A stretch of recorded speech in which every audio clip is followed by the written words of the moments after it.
Hello and welcome to Sport This Morning. I'm Cecilia Morbe. It's great to have you join us again. I'm Tayo Salam. Yes, it's day 2 of the China's National Kids Cup Season 9 and all the schools are ready. Hopefully we'll get more goals today. Yeah, well, I'm not sure about getting more goals because the further the competition goes, the tighter it becomes. Just 13 goals yesterday. We'll see how today pans out. Yes, also on the program, expectedly, you have Antonio Conte as the LMA of the year. This is straightforward, right? Yeah, usually, no contest. No contest. Usually when you lead a team to the Premier League title, it's only right you're named the Premier League Manager of the Year. So congratulations to Antonio Conte. Still on the show this time in basketball in the NBA. Cecilia and I are very happy last this morning because the Golden State Warriors have swept the San Antonio Spurs in the Western Conference Finals.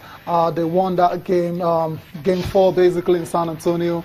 And this kind of sweep we don't want to see because it just takes the competition out of it. But it is what it is. Golden State Warriors are through to the NBA Finals after blowing out the San Antonio Spurs 4-0.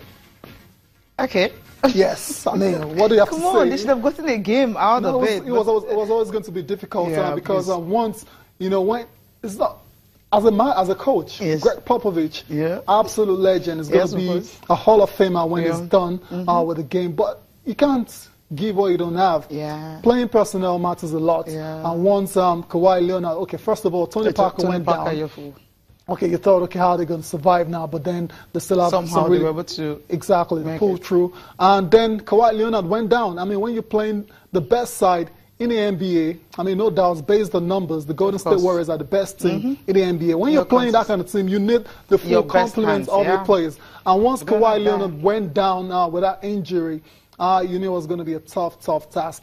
And I'm not surprised they've not been able to overcome that loss. Yeah, it's really painful because, I felt, okay, this should have been a better contest because you have the two teams, best two teams from the West. Thinking once they meet in the semifinals, it's going to be down to the wire, you understand? But right now, from what it's all gone. And you have the Golden State Warriors. I mean, a clean one. Perfect. And the playoffs, 12 games. I mean, they've won. I mean, no losing anyone. 4-4-4. And they're in the finals. That's a record on its own. So simple. Yeah, easy.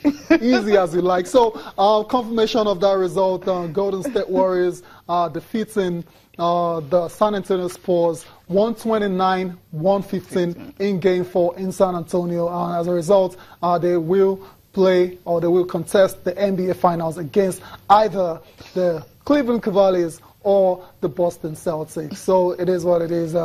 That's it. Congratulations to the Golden State Warriors. How about this man who got 36 points in that one? Talking about Steph Curry. Yeah, Steph Curry, decent game.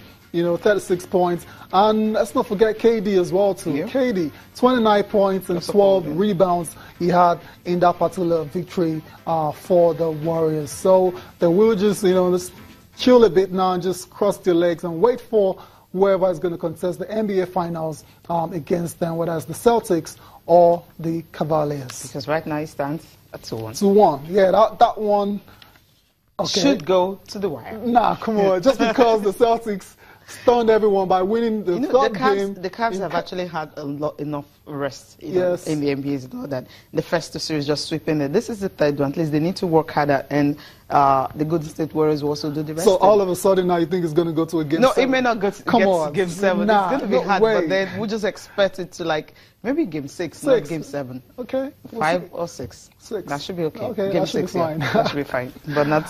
Okay, that's it for the for the NBA. Let's talk Formula 1 now. The Monaco GP is this weekend, and one big driver will be missing out. His name is Fernando Alonso. Interestingly, he's decided to actually compete at the Indianapolis 500, leaving McLaren with a spot to fill, and they turn to Jenson Button. He's feeling it right well because he has former world champion, remember, right? Yeah. So he's not a rookie.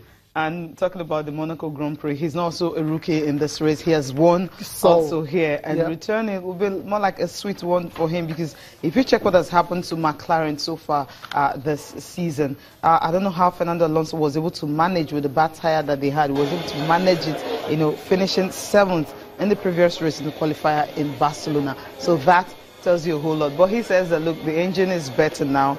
They've done some readjustments. Updates has been, new update is coming. And because of that, he will just be taking a shot at maybe, who knows, you're having someone who has decided to quit F1 and go to the US to concentrate on his triathlon, and is coming back to F1. He may just surprise everyone. Surprise. But not with McLaren anyway. Surprise. Not with McLaren. Now you hit the nail on the head. McLaren this season have been very poor.